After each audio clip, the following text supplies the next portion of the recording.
오늘 우리에게 주시는 하나님의 말씀은 창세기 22장 7절부터 14절까지의 말씀입니다.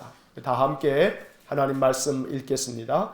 이삭이 그 아버지 아브라함에게 말하여 이르되 내 아버지여 하니 그가 이르되 내 아들아 내가 여기 있노라. 이삭이 이르되 불과 나무는 있거니와 번제할 어린 양은 어디 있나이까. 아브라함이 이르되 내 아들아 번제할 어린 양은 하나님이 자기를 위하여 친히 준비하시리라 하고 두 사람이 함께 나아가서 하나님이 그에게 일러주신 곳에 이른지라.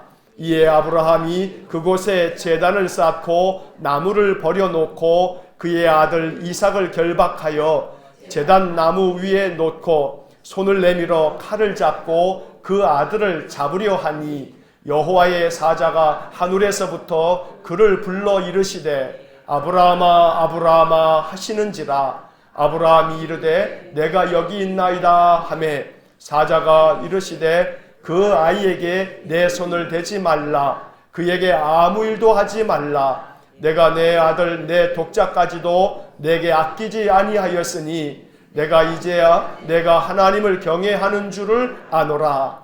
아브라함이 눈을 들어 살펴본즉 한 순양이 뒤에 있는데 뿔이 수풀에 걸려 있는지라. 아브라함이 가서 그 순양을 가져다가 아들을 대신하여 번제로 드렸더라. 아브라함이 그 땅 이름을 여호와 이레라 하였으므로 오늘날까지 사람들이 이르기를 여호와의 산에서 준비되리라 하더라. 아멘. 주중에 뉴스를 보니까 뉴스에 그 한 꼭지에 이런 게 나오더라고요. 트럼프 미 대통령의 인사법은 상대방 정상 대통령을 만나면 손을 꽉 잡고서 한참을 악수하고 있잖아요. 힘자랑하듯이. 그런데 그 전임 오바마 대통령은 인사할 때 주먹을 이렇게 딱 부딪히면서 화이팅 하듯이 인사를 한다고. 그러면서 지금 신종 코로나 바이러스 때문에 트럼프 인사법보다는 오바마 인사법이 낫다고 그런 이야기가 뉴스에 나오더라고요. 근데 오늘 아침에 우리 안 집사님이, 안중열 집사님 주일 아침에 일찍 나오시면 제 사무실에 와서 먼저 인사하면서 손을 악수 인사를 딱 하는데 오늘은 문 앞에 서서 목사님 사랑합니다. 그래서 센스가 짱입니다. 그래서 제가 오늘 배웠습니다. 우리 교회는 오늘 이렇게 같이 함께 말씀 나누기 전에 항상 축복합니다 하고 손잡고 인사 나누는데 시대가 시대이니만치 우리 안중열 집사님식 인사법으로 옆에 있는 분들 이렇게 엄지하고 검지를 이렇게 어긋나게 이렇게 하트를 만들어서 옆에 있는 분들을 보시면서 축복합니다 하고 인사 한번 하겠습니다. 아, 네. 그리스도의 사랑을 충만하게 보내드립니다. 참 세상 어지럽죠? 근데 이것이 비단 올해만인가요? 아니잖아요. 우리는 이미 21세기가 딱 시작되면서 2000년 들어와서 참 많은 것들을 경험하고 있어요. 사실은 언제입니까? 2년도 좀 지나선가 이 사스 때문에 또 아주 크게 진통을 앓고 또 뭐 얼마 전에는 또 뭐 메르스 때문에 또 그것보다 그 전에 또 신종플루 때문에 얼마나 그냥 여기 일산병원에도 그냥 얼마나 사람들이 장사진을 이루었습니까? 보니까 몇 년에 한 번 걸쳐서 이렇게 계속해서 전 세계적인 전염병이 아주 창궐해서 사람들을 두려움과 공포 가운데 내모는 것 같습니다. 뭐 백신도 없다 하고 치료약도 없다 하고 그러니 더 두려운 일 아니겠습니까? 그런데 이 신종 코로나 바이러스가 다 잠잠해지게 되면 이제 끝나는 걸까요? 아니죠. 우리는 아닌 거 잘 알죠. 또 몇 년이 될지 모릅니다만 또 몇 년이 지나면 또 다른 이름으로 또 신종, 또 새로운 뭐가 또 나타나서 우리를 두려움과 공포 가운데 내몰 겁니다. 참 그럴 때마다 우리 인간들이 얼마나 유한하고 우리가 얼마나 참 연약한 존재인지 그리고 우리가 얼마나 참 무능한 존재인지를 새삼 더 깊이 생각하게 됩니다. 거룩하신 하나님, 창조주 하나님, 온 세상 만물을 다스리시는 하나님 앞에서 우리 인생이 더 겸허하게 하나님 자비를 베풀어 주십시오. 이 전염병이 멈추어지도록 은혜 주십시오. 더 힘써 기도해야겠고, 또 우리 각 개인은 더욱더 건강한 삶이 되어지도록 늘 우리 자신을 잘 살피고 또 건강을 잘 관리하고 하나님의 은혜와 도우심을 또 구하는 그러한 시간들을 우리가 보내야겠습니다. 자, 오늘 함께 우리가 읽은 말씀을 우리 잠시 보겠는데요. 자, 오늘 창세기 22장의 이야기를 보았습니다. 지난 한 주간 매일 성경으로 새벽 예배를 쭉 창세기를 묵상하면서 어제 토요일 묵상한 본문이 창세기 22장의 말씀이었습니다. 이 이야기는 우리가 너무나 잘 알고 있습니다. 아브라함이 그 아들 독자 이삭을 하나님께 번제로 드리게 되는 이 이야기는 성경의 많은 이야기들 중에서 아주 대표적인 아주 상당히 드라마틱한 그런 장면이 아닐 수가 없습니다. 굉장한 반전이 있는 그러한 말씀이지요. 우리야 성경을 너무나 잘 알고 있고 교회에서 많이 이 이야기를 들어왔기 때문에 그저 이 이야기 좀 못된 말로 뻔하지 이 이야기에 담겨져 있는 교훈 아이고 우리 충분히 알지 라고 하는 생각을 갖게 할 만큼 너무나 익숙한 그런 말씀입니다. 그런데 제가 늘 말씀드리듯이 익숙한 말씀일수록 더 깊이 내 마음속에 이 말씀을 받아들여서 이 말씀이 우리에게 능력이 되게 하고 이 말씀이 정말 내 삶에 복음이 될 수 있도록 만들어야 된다는 사실만큼 우리가 부정할 수는 없습니다.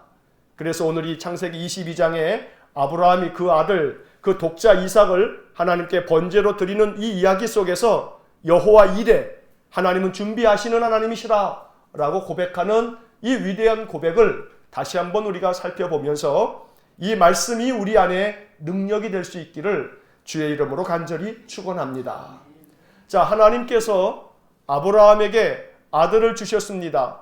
본 부인인 사라를 통해서 아들을 주셨는데 그 아들 태어날 때 아브라함 나이가 몇 살이었습니까? 100살이었습니다. 자, 100살이 돼서 자기 본 부인을 통해서 아들을 낳았습니다. 하나님은 이 아들에게 약속을 주셨고 이 아들 이삭이 너의 기업을 이어갈 자라고 말씀해 주셨습니다. 그런데 이 아들이 자라가면서 성장해 가는데 얼마나 이 눈에 넣어도 아프지 않을 만큼 얼마나 이뻤겠습니까? 100살에 낳은 아들인데 말이에요. 얼마나 귀한 아들입니까? 그냥 금이야 오기야 하면서 이 하나밖에 없는 아들 얼마나 소중하게 여겼겠습니까? 넘어지면 그냥 어떻게 될까 싶어서 얼마나 안절부절하면서 키웠겠습니까? 자, 그런데 이 아이가 어느 정도 장성해 가고 있는데 하나님께서 난데없이 어느 날 아브라함에게 말씀하십니다. 뭐라고 이야기하시냐면 아브라함아 하고 부르신 후에 예 하나님 하고서 대답하니까 너의 아들 내 사랑하는 독자 이삭을 나에게 번제로 드려라 라고 말씀하십니다. 자, 우리가 본문을 다 읽지 않았습니다만 여러분 가진 성경에 한번 창세기 22장 2절을 한번 보십시오. 여기 2절에 하나님께서 이렇게 아브라함에게 말씀하시죠. 여호와께서 이르시되 내 아들 내 사랑하는 독자 이삭을 데리고 모리아 땅으로 가서 내가 내게 일러준 한 산 거기서 그를 번제로 드리라. 자, 여기 2절의 말씀에서 우리가 주목할 구절은 너의 아들 너의 사랑하는 독자 이삭을 하나님은 알고 계셨어요. 아브라함에게 있어서 이 이삭이 얼마나 사랑스러운 존재인지를 알고 있었어요. 네가 사랑하는 아들을 번제로 드려라 라고 말씀하시는 거예요. 이 말씀을 듣고 난 후에 아브라함이 그 다음 아침에 일찍 일어나서 장비를 다 챙겨서 이 아들과 함께 하나님 지시하신 산으로 가지요. 그 산에 거의 당도할 즈음에 이제 산을 오르기 전에 아들 이삭이 아버지에게 묻습니다. 아버지 왜? 하고 대답하니까 아버지 참 이상한 것이 있어요. 불과 나무는 다 있는데 우리가 어떻게 번제할 양을 안 갖고 왔나 봐요. 번제할 양은 어디 있나요? 하고 이렇게 아버지에게 묻죠. 아이 그도 그럴 것이 번제를 드리러 가자. 하나님께 번제를 드리러 가는 거야. 하고서 이렇게 나섰는데 아니 나무도 있고 또 불도 있고 다 준비되어 있는데 번제를 드릴 재물이 없으니까 이 아들의 눈에도 이게 이상해 보였던 거죠. 자, 이러한 아들의 질문을 듣고 아버지 아브라함이 그 아들에게 하는 이야기를 오늘 성경에서 우리가 보게 됩니다. 자, 8절 말씀을 한번 보겠습니다. 8절 말씀을 다시 한번 같이 우리 한 목소리 읽겠습니다. 아브라함이 이르되 내 아들아 번제할 어린 양은 하나님이 자기를 위하여 친히 준비하시리라 하고 두 사람이 함께 나아가서 아브라함이 아들에게 이야기합니다. 아들아 번제할 어린 양은 누가요? 하나님이 친히 준비하실 거다. 그래서 오늘 이 본문 8절의 이 구절 친히 준비하시리라 라고 하는 이 구절을 오늘 설교의 제목으로 제가 적어놨습니다. 친히 준비하시리라 하나님이 이렇게 아브라함이 아들에게 대답해주고 그 산으로 올라갑니다. 여러 가지 추측이 가능합니다. 아브라함의 마음속에 그래 하나님이 준비하시겠지 설마 내 아들을 어떻게 번제로 죽이라고까지 하시겠어? 하나님이 준비하실 거야 라고 하는 그러한 믿음의 마음을 가졌을 것이다. 이미 아브라함의 마음속에는. 그러니 여기 이 이야기 속에 하나님이 친히 준비하시리라 라고 하는 이 아들에 대한 아브라함의 대답은 진짜 그의 믿음의 고백이었을 거다 라고 하는 그런 추측이 한 가지 가능합니다. 그러나 또 한편 두 번째 이렇게 생각할 수도 있습니다.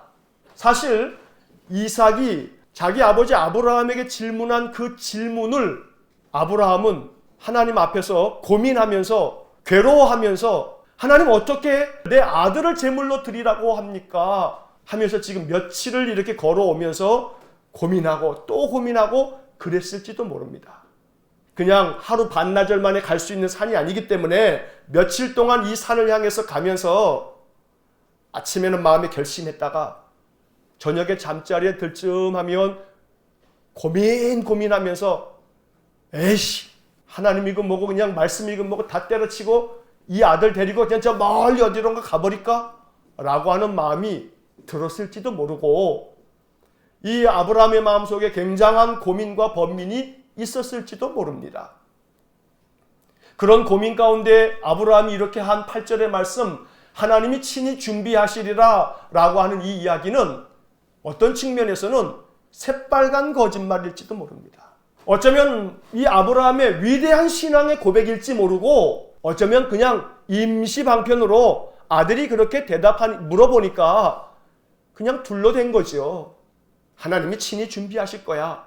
차마 그 번제 제물이 너란다. 너를 바치란다. 라고 하는 말을 못하니까 그냥 둘러댄 그런 말일지 모릅니다. 자, 어찌되었든 간에 이렇게 대답을 하고 난 다음에 아브라함과 이 이삭이 산으로 올라갑니다. 그리고 산에 올라가서 드디어 하나님 말씀하신 곳에 당도하게 되자 아브라함이 이 아들에게 이 줄로 묶어서 이제 번제로 드릴 그 준비를 하고 이 아들을 꽁꽁 묶고 난 다음에 그 단 위에다 올려놓고 번제로 드린다라고 하는 것은 제물에 각을 뜨는 건데 짐승을 바칠 때는 짐승의 그 고깃덩어리하고 피를 다 분리해서 이것을 하나님 앞에 태워드리는 제사가 번제입니다. 그러니 이 아들을 죽여야만 하는 거죠. 칼을 뽑아서 이 아들에게 그냥 내리치려고 할 때 하나님이 그 순간 아브라함아 아브라함아 부르시면서 아브라함이 자기 아들을 죽이는 것을 멈추게 하십니다. 그리고 네가 사랑하는 아들까지 아끼지 아니하는 것을 내가 보았다 말씀하시면서 하나님은 아브라함의 그 믿음을 이제 인정해 주시고 그에게 축복해 주십니다. 자, 그리고 난 후에 오늘 본문의 말씀에 보게 되면 아브라함이 이렇게 하나님의 말씀을 듣고 하나님의 음성을 듣고 자기 아들을 칼로 내치려던 순간에 하나님 음성 때문에 그 일을 멈추고 난 후에 13절의 말씀을 한번 보겠습니다. 13절 다 같이 함께 읽겠습니다. 아브라함이 눈을 들어 살펴본즉 한 순양이 뒤에 있는데 뿔이 수풀에 걸려 있는지라 아브라함이 가서 그 순양을 가져다가 아들을 대신하여 번제로 드렸더라. 여기에 참 은혜로운 말씀이 하나가 있습니다. 그것은 다름 아닌 이 13절 말씀에서 뿔이 수풀에 걸려 있는지라 라는 구절입니다. 이 13절을 읽으면서 제 마음속에 정말 감동이 되는 것은 순양이 하나 뒤에 준비되어져 있는데 뿔이 수풀에 걸려 있는지라. 이 양이 가다가 그냥 어떻게 길을 잘못 들어가지고 수풀에 그냥 뿔이 탁 걸린 겁니까? 그렇지 않습니다. 하나님께서 이미 그 순양을 이 산 꼭대기에다가 가지고 올라와서 그 순양이 아브라함이 올 때까지 딴 데로 가지 않게끔 어떻게 한 거예요? 그 뿔을 그 수풀에다가 이렇게 걸어놓고 아마 재차 확인했을 거예요. 양을 쳐보니까 이놈이 한번 이렇게 악 하다가 도망치려고 그러는 거예요. 또 잡아다가 다시 또 수풀에다가 이렇게 걸쳐놓고 이리 걸쳐놓고 저리 걸쳐놓고 그리고 또 한번 양의 엉덩이 짝을 탁 치니까 이놈이 아무리 흔들어대도 빠져나갈 수 없을 정도. 그걸 하나님이 확인하시고 난 다음에 하나님의 사자, 하나님의 천사가 멀찌감치 아마 숨어 있었을 거예요.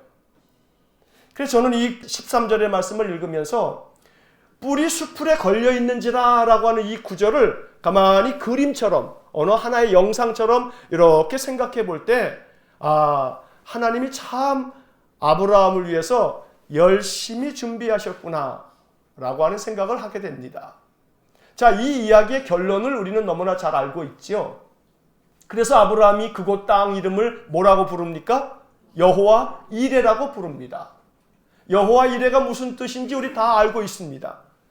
준비하시는 하나님, 여호와께서 준비하신다 라고 하는 그런 뜻입니다. 아브라함은 이 사건을 통해서 하나님은 여호와 이레, 준비하시는 하나님이시구나 라고 하는 것을 믿음 안에서 고백한 것입니다. 자, 그러면 다시 이야기를 되돌려 보겠습니다. 아들 이삭이 아버지에게 묻습니다. 아버지, 불과 나무는 있거니와 번제할 어린 양은 어디 있습니까? 하나님이 자기를 위하여 친히 준비하시리라.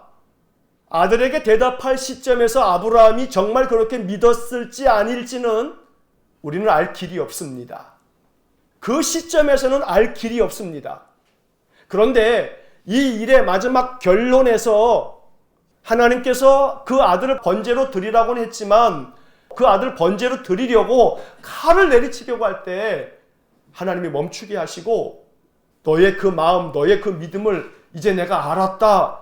이제 네가 하나님을 얼마나 경외하는 줄을 내가 알았다 라고 하시면서 하나님께서 아브라함에게 순양을 이렇게 보여주시지 않습니까? 그리고 그 순양이 수풀 사이에 이렇게 뿔이 걸려져 있는 것을 보면서 아브라함 마음속에 깨달았겠죠. 하나님이 준비하신 거구나 이거. 여호와 이레, 하나님이 준비하셨구나. 이렇게 지금 아브라함이 고백하고 있는 거 아니겠습니까? 자, 그러면 이 두 가지의 시점을 오늘 아침에 생각하는 겁니다. 아버지, 불과 나무는 있는데 어린 양은 어디 있습니까? 하나님이 친히 준비하시리라. 그 시점에서 하나님이 준비하셨을 거라고 알았을까 몰랐을까? 우리는 알 수 없지만 관계없어요. 몰랐다 쳐요. 몰랐다 치더라도 결론을 알고 있는 우리로서는 하나님이 친히 준비하시리라라고 하는 이 아브라함의 고백을 내 고백으로 삼는 거예요. 그 몇천 년 전에 아브라함에게 오셨던 그 하나님은 여전히 지금도 변함없이 우리가 섬기는 하나님이시니 하나님 앞에서 우리가 고백해야 할 것은 내가 알지 못하지만 하나님이 친히 준비하시리라 라고 하는 이 아브라함의 고백을 우리가 배우지 않은 겁니다. 하나님이 친히 준비하시리라. 뭘 준비해요? 앞으로 우리의 삶 속에 있어질 일들, 되어질 일들, 내 인생의 삶에서 어떠한 삶이 펼쳐질지 우리는 알지 못하지만 분명한 사실 하나는 아브라함처럼 이렇게 말하자 이 말이에요. 지금 확신을 할 수 없어도 이렇게 먼저 선포하자 이 말이에요. 하나님이 친히 준비하시리라. 당장 내일 일을 아는 사람이 누가 있습니까? 아무도 없습니다. 내일 일을 알 자가 아무도 없습니다. 그러나 분명한 사실, 알 수는 없지만 우리가 이미 이미 경험한 사람들을 통해서 그 경험이 나의 경험이 되기를 원하고 그가 섬겼던 하나님이 지금 내가 섬기는 하나님이시기 때문에 우리가 미리 고백하는 겁니다. 하나님께서 친히 준비하시리라. 오늘 이러한 위대한 신앙의 고백이 저와 여러분들의 신앙 고백이 될 수 있기를 간절히 축원합니다. 하나님이 친히 준비하시리라 라고 고백하는 것입니다. 자, 그러면 이 말씀을 이렇게 한번 묵상해 보기 원합니다. 하나님이 친히 준비하신다라고 하는 이 말씀에 어떤 의미가 담겨져 있을까? 이렇게 한번 생각해 보십시오. 여호와 이레, 하나님이 친히 준비하시리라라고 하는 이 말씀은 이러한 의미가 있을 겁니다. 하나님은 완전한 계획을 가지고 계신다라는 겁니다. 여호와 이레, 준비하시는 하나님은, 여러분 준비라고 하는 게 뭡니까? 준비는 사전에 그 모든 것들을 말 그대로 준비하는 거죠. 그러면 이 준비한다라고 하는 이 말씀 속에는 어떤 의미가 담겨져 있는 것이냐면 하나님이 계획하고 계신다는 거예요. 하나님이 아브라함을 위해서 계획하신 거예요. 처음에 네 사랑하는 아들을 번제로 드려라 라고 할 때부터 하나님은 뭘 가지고 계신 거냐면 계획을 가지고 계신 거예요. 그냥 계획도 없이 그렇게 하신 게 아니에요. 사람들은 모두가 다 어떤 일을 할 때 계획을 세웁니다. 그런데 우리 인간들의 계획이라고 하는 것이 참 연약하기 그지없어서 아무리 계획을 세워도 그 계획대로 항상 됩니까? 안 됩니까? 안 됩니다. 우리가 연약하기 때문입니다. 우리 인생들의 계획은 우리가 계획한 대로 되는 게 아닙니다. 그래서 성경의 말씀들은 여러 번 그렇게 이야기하죠. 사람이 아무리 자기의 인생을 계획할지라도 그 계획을 이루고 인도하시는 분은 누구십니까? 하나님이십니다. 여호와십니다. 자, 그러니 오늘 성경의 말씀에서 하나님이 준비하신다, 하나님이 친히 준비하시리라 라고 하는 이 말씀을 이렇게 번역을 해도 좋습니다. 하나님이 친히 계획해 놓으셨단다. 하나님이 준비하셨다는 이 말씀은 하나님이 친히 완전한 계획을 세우고 계신단다 라고 해석해도 된다는 겁니다. 하나님의 계획은 치밀합니다. 하나님의 계획은 완전합니다. 하나님의 계획 앞에는 변수가 없습니다. 우리의 계획이 왜 중간에 멈추어지거나 흐트러지거나 그 계획이 다 수포로 돌아갑니까? 맨 처음에 생각할 때는 매우 치밀하게 이렇게 해야지, 또 이렇게 준비했다가 안 되면 대안으로 또 이렇게 해야지 라고 온갖 대안까지 다 세웠어도 그대로 안 될 때가 많습니다. 왜냐하면 우리가 통제할 수 없는 변수들이 너무나 많기 때문에 그렇습니다. 우리가 아무리 모든 것들을 계획한다 할지라도 우리 인간이 할 수 없는 것이 있습니다. 그것은 다름 아닌 변수를 우리 통제할 수가 없습니다. 내 인생의 계획 속에 예기치 않게 발생되는 또 다른 어떤 변수가 생기면 우리는 도무지 그 변수를 통제할 길이 없습니다. 이 신종 코로나 바이러스도 우리 인간이 도무지 어떻게 할 수가 없는 겁니다. 아무리 신약을 만들어 놔서 예방 백신도 있고 치료약이 있다 할지라도 얼마 지나지 않으면 또 다른 돌연변이, 또 다른 신종 변이 되어져 있는 바이러스가 또 나오면 우리 인생들은 또 당황할 수밖에 없고 두려워할 수밖에 없습니다. 그러나 하나님께서는 우리를 위하여 계획하시고 우리를 위하여 준비하실 때 그 계획이 완전하다는 것입니다. 성경은 우리에게 이러한 말씀들을 가르쳐 줍니다. 시편 33편 11절 말씀을 보면 이런 구절이 나옵니다. 여호와의 계획은 영원히 서고 그의 생각은 대대 이르리로다. 이 시편 33편 11절에 나오는 말씀입니다. 여호와의 계획은 영원히 서고 하나님이 그 계획하신 대로 모든 것들을 준비하시고 그 준비하시는 것들을 이루실 때 하나님의 생각은 대대 이른다. 그 생각과 그 계획이 변함이 없다는 것입니다. 잠언 19장 21절 말씀을 보면 앞서 말씀드린 것처럼 사람의 마음에는 많은 계획이 있어도 오직 여호와의 뜻만이 완전히 서리라 라고 하는 구절이 있습니다. 아무리 사람들이 마음에 많은 계획을 세우고 많은 것들을 준비한다 할지라도 오직 여호와의 뜻만이, 오직 여호와의 계획만이 완전하게 서리라 라고 말씀하는 것입니다. 그래서 오늘 이 성경의 말씀, 여호와께서 친히 준비하시리라 라고 하는 이 말씀 앞에서 하나님의 계획, 하나님의 준비는 완전하다 라고 하는 그러한 고백이 우리의 신앙의 고백이 될 수 있기를 간절히 축원합니다. 여러분, 성경에서 가장 많은 고난을 당한 사람이 누굽니까? 욥입니다. 자, 욥의 고난은 우리 신자들이 성경에서 정말 아주 깊이 묵상하고 있는 그런 말씀이죠. 그런데 욥기가 42장까지 되어져 있는데 욥이 그토록 참혹한 고난을 당한 후에 고난의 끝자락에서 하나님이 욥을 회복시키시죠. 그의 병을 고치실 뿐만 아니라 그가 잃어버렸던 모든 것들을 갑절이나 다 되찾도록 하나님께서 은혜를 주십니다. 그런데 이 욥기 42장 마지막 결론 부분에서 욥이 마지막으로 하나님 앞에 고백하는 그 고백이 나옵니다. 욥기 42장 2절 말씀에 보면 이런 말씀이 기록되어 있습니다. 욥이 하나님 앞에 이렇게 말문을 엽니다.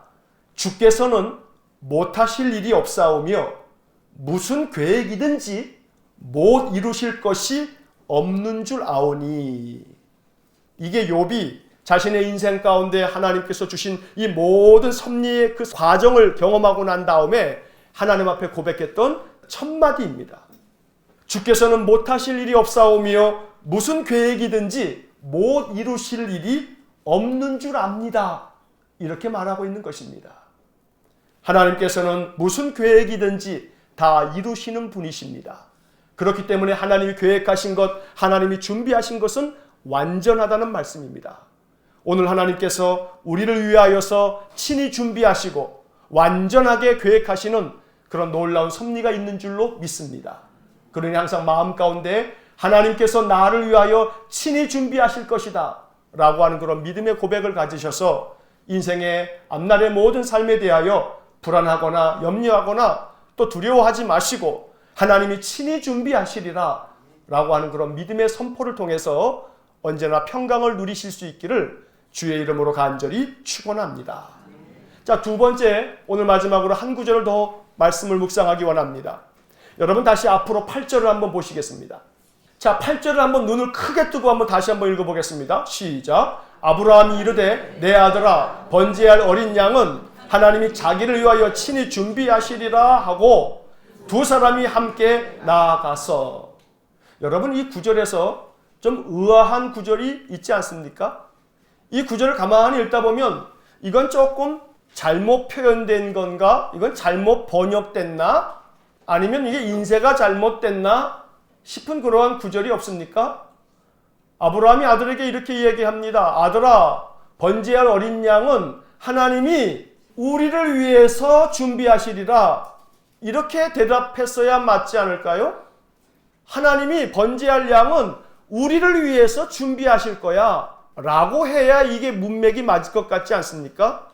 그런데 오늘 성경의 말씀에서 뭐라고 얘기합니까? 하나님이 누구를 위해서요? 자기를 위해서 친히 준비하시리라.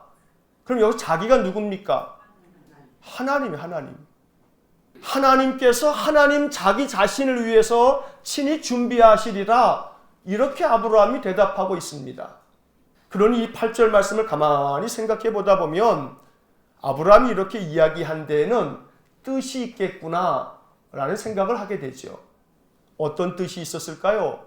그 뜻을 제가 다 알 수는 없습니다. 나중에 천국 가면 한번 물어보자고요. 도대체 그날 왜 그렇게 얘기했어요? 하나님이 친히 자기를 위해서 준비하신다 했는데 그 말씀 왜 그렇게 하신 거예요? 하고 나중에 하늘나라 가서 아브라함에게 물어보면 그때 우리가 정답을 들을 수 있을 겁니다. 그런데 오늘 이 아침에 한번 이렇게 생각해 보면 어떨까요? 하나님이 자기를 위해서 친히 준비하시리라. 여기서 자기를 위하여라고 하는 이 말씀은 이렇게 번역을 하면 좋을 듯 싶어요. 하나님이 자기의 뜻을 이루기 위해서 친히 준비하시리라. 하나님께서 자기를 위하여 준비하신다는 것은 하나님이 당신의 계획을, 하나님의 목적을, 하나님의 뜻을 이루기 위해서 친히 준비하시리라. 그러니 자기를 이라고 하는 이 말 대신에 하나님이 자기의 뜻을 위하여 자기의 계획을 위하여 자기의 목적을 위하여 친히 준비하시리라. 이렇게 번역을 한다면 이 말씀이 마음 가운데 선명하게 와닿을 줄 압니다. 그렇다면 아브라함은 하나님의 계획과 하나님의 뜻과 하나님의 목적을 마음 가운데 하나님의 계시하심 속에 들었거나 아니면 느꼈거나 그랬을 것 같습니다. 오늘 이 말씀을 이렇게 우리가 읽어야겠습니다. 하나님께서는 우리를 위하여 친히 모든 것들을 준비하시는 분이십니다. 우리의 앞날을 하나님 준비하실 겁니다. 연세에 있으신 어르신들은 우리의 남은 노년도 하나님 준비하실 것이고, 더 나아가서는 하나님 우리를 위하여 장래에 평강으로 세상을 떠나가는 별세의 복도 준비하실 겁니다.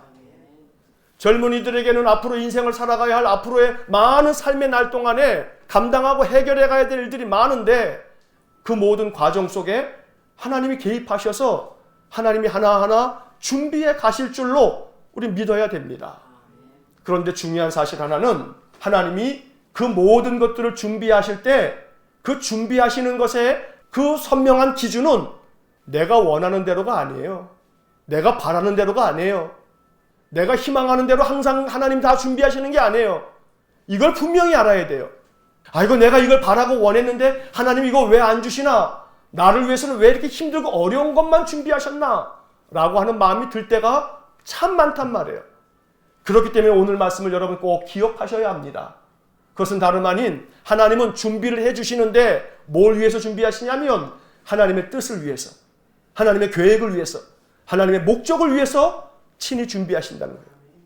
그래서 그 목적은 우리를 위하여 참으로 우리의 신앙이 더욱더 신실한 믿음이 되어서 하나님께서 기뻐하시는 거룩한 신자가 되도록 만드시기 위해서 하나님의 선한 목적을 가지시고 우리를 위하여 많은 것들을 준비하실 줄로 믿습니다.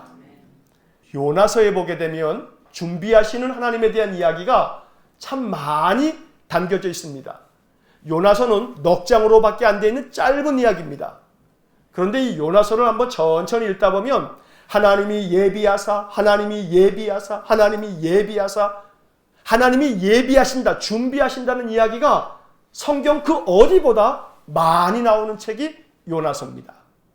하나님께서 요나에게 저 니느웨 성이 망한다고 가서 얘기하라 라고 했는데 요나가 니느웨로 순순히 갑니까? 안 갑니까? 안 갑니다. 저 반대편 다시스로 가는 배를 탑니다. 그러니까 하나님께서 뭘 준비하십니까? 큰 폭풍을 준비합니다. 그 폭풍 때문에 타고 있는 배가 완전히 자초될 지경에 이르렀습니다. 결국은 제비 뽑기를 해서 그 폭풍이 누구 때문인지를 한번 찾아내보자 하면서 제비를 뽑았는데 배 맨 밑창에서 누워 자고 있었던 요나가 뽑힙니다. 속된 말로 하면 재수 참 없습니다. 요나는 알고 있었습니다. 하나님이 이렇게 하신 거구나. 그래서 요나는 그제서야 얘기합니다. 나를 저 바다에 내던지시오. 그러면 잠잠해질 겁니다. 어떻게 그럴 수 있겠냐 하면서 배에 많은 짐들을 다 내어버리지만 소용이 없습니다. 이제 마지막으로 요나가 말한 대로 미안하지만 한번 자네를 내어 던지는 수밖에 없네. 자네가 희생돼서라도 우리가 다 살 수 있다면 그랬을 겁니다. 요나를 내어 던지자 요나가 바닷속에 그냥 풍덩 빠지고 이내 폭풍이 잠잠해집니다. 요나가 죽었죠. 그 죽은 목숨 같은 요나를 위해서 하나님 뭘 준비하십니까? 큰 물고기를 준비합니다. 그리고 그 물고기 뱃속에 사흘 동안 있던 요나를 획하니 토해놨는데 어디에 당도합니까? 니느웨에 당도해 있습니다. 꼼짝 못하고 하나님이 준비하신 손길대로 요나가 하나님 명령에 순종할 수밖에 없습니다. 그리고 사흘길을 다니면서 너희들 성이 이제 망할 것이라고 이야기하니까 니느웨 성 사람들이 회개하기 시작합니다. 요나가 저 니느웨 성 바깥에 저 산 높은 산 언덕에 올라가 앉아 있습니다. 저 성이 어떻게 되나 하고 쳐다보고 있는데 그 때학볕에 너무너무 뜨거워서 아주 힘들어하고 있는데 하나님께서 뭘 준비하시냐면 그 옆에 박넝쿨을 하나 크다랗게 준비합니다. 그러니까 그 박넝쿨이 준비되니까 햇빛이 박넝쿨 때문에 딱 그늘이 생겨가지고 요나가 아이고 저 박농쿨 참 고맙네 하고 이렇게 고마워하던 차에, 기뻐하던 차에 하나님께서 또 뭘 준비하신다고 성경에 되어 있냐면 하나님이 벌레를 예비하셔가지고 박농쿨을 그냥 다 갉아먹어가지고 그냥 다 시들어 버렸어요. 햇빛이 다시금 떼약볕이 쬐니까 이 요나가 죽을 지경이에요. 근데 거기에 더해서 하나님이 또 뭘 준비하시냐면 요나서 4장을 읽다 보면 뜨거운 동풍을 예비하사 그래요. 뜨거운 동풍까지 불어닥치니까 요나가 죽을 지경이에요. 그러니 하나님 원망하면서 그냥 날 죽여달라고 얘기합니다. 그때 하나님께서 말씀하시기를 네가 저 하초는 박농쿨도 그렇게 귀하게 아꼈거늘 내가 저 니느웨 성에 있는 저 12만여 명이나 되는 좌우를 분변치 못하는 자들을 아끼는 것이 마땅하지 않느냐라고 하는 이야기로 요나서가 끝나죠. 자, 가만히 생각해 보십시오. 하나님께서 박농쿨도 준비하셨지만 반대로 벌레도 준비하시고 뜨거운 동풍도 준비하셨습니다. 인생의 삶에서 항상 박농쿨만 준비하시면 좋겠죠. 항상 내 어려움을 가리워주는 박농쿨만 딱 준비하시면 얼마나 좋겠습니까? 그러나 하나님이 준비하시는 그 준비하신 하나님, 여호와 일의 하나님은 나를 위해서 박농쿨도 준비하시지만 벌레나 뜨거운 동풍도 준비하시는 분이십니다. 그러니 선택적으로 하나님 박농쿨만 준비하시고 뜨거운 동풍이나 벌레는 준비하지 말아주세요 라고 이야기하는 것은 순전히 이기적인 인간의 생각에 불과합니다. 그래서 오늘 이 아침 여호와 일에 하나님은 준비하시는 하나님이시라 라고 하는 이 말씀 앞에서 우리가 겸허하게 하나님 앞에 고백해야 할 것은 하나님이 나를 위해서 준비하시는 것은 무엇이든지 하나님의 목적을 이루고 하나님의 뜻을 이루는 것이라면 하나님 준비하신 모든 것들을 내가 믿음으로 맞이하겠습니다. 이러한 기도를 드릴 줄 아는 그러한 거룩한 신자들 되시기를 간절히 축원합니다. 내 신앙을 바로 잡으시기 위해서, 내 믿음을 견고하게 만드시기 위해서, 나로 하여금 하나님 앞에 완전히 붙들려 살도록 하시기 위해서 내 인생 속에 벌레나 뜨거운 동풍을 준비하신다 할지라도 그렇게 준비하시는 하나님의 섭리를, 하나님의 계획을 빨리 알아차려서 하나님의 뜻 안에서 온전히 순종의 길을 걸어가는 믿음의 삶이 되게 해주십시오. 이렇게 기도하시고 내가 믿음 가운데 하나님을 따라 하나님 말씀대로 준행하며 살면 하나님 언제나 내 인생의 삶에서 어린 양을 준비하셨듯이 박농쿨을 준비하셨듯이 내 인생에 하나님의 예비하신 축복을 많이 준비해 주십시오. 이렇게도 기도할 수 있어야겠습니다. 어떤 것을 준비하시든 하나님이 나를 위해서 준비하시는 줄 믿습니다. 그래서 그것이 하나님께 영광이 될 줄로 믿습니다. 그러니 하나님의 뜻을 위해서, 하나님의 계획을 위해서, 하나님의 목적을 이루기 위해서 준비하신다면 그 준비하신 모든 것들을 내가 따르겠습니다. 이런 아름다운 고백을 통해서 하나님께서 우리를 위해서 준비하시는 것이 우리에게 결국은 축복이 되며 결국은 하나님께 영광을 돌리는 하나님의 그 거룩한 뜻이 있을 것임을 마음속에 확신하시면서 인생을 살아갈 수 있기를 간절히 축원합니다. 여호와께서 자기를 위하여 친히 준비하시리라. 우리를 위하여 준비하시되 그 준비는 완전한 계획이 될 것임을 마음속에 확신하시고 또 나를 위한 준비는 하나님이 하나님의 계획을 이루시기 위하여 하나님의 목적을 이루시기 위해서 준비하시는 것임을 항상 마음 가운데 깨닫고 준비하시는 하나님께 언제나 영광을 돌리며 살아가는 귀한 믿음의 사람들 되시기를 주의 이름으로 간절히 축원합니다. 기도하겠습니다. 사랑이 많으신 아버지 하나님, 아브라함처럼 고백합니다. 여호와께서 자기를 위하여 친히 준비하시리라. 하나님께서 우리를 위하여 순양을 수풀에 묶어 놓듯이 우리를 위해서도 하나님 준비하실 줄 믿습니다.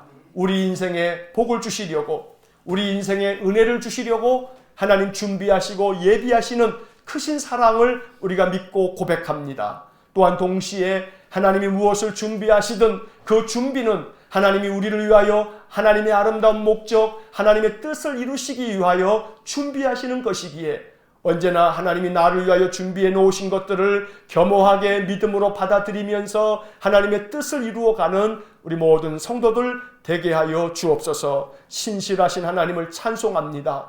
언제나 늘 변함없이 우리를 위하여 아낌없이 모든 것들을 준비하시는 하나님을 찬양합니다. 우리를 위하여 독생자 예수님까지 준비하신 하나님을 찬양합니다.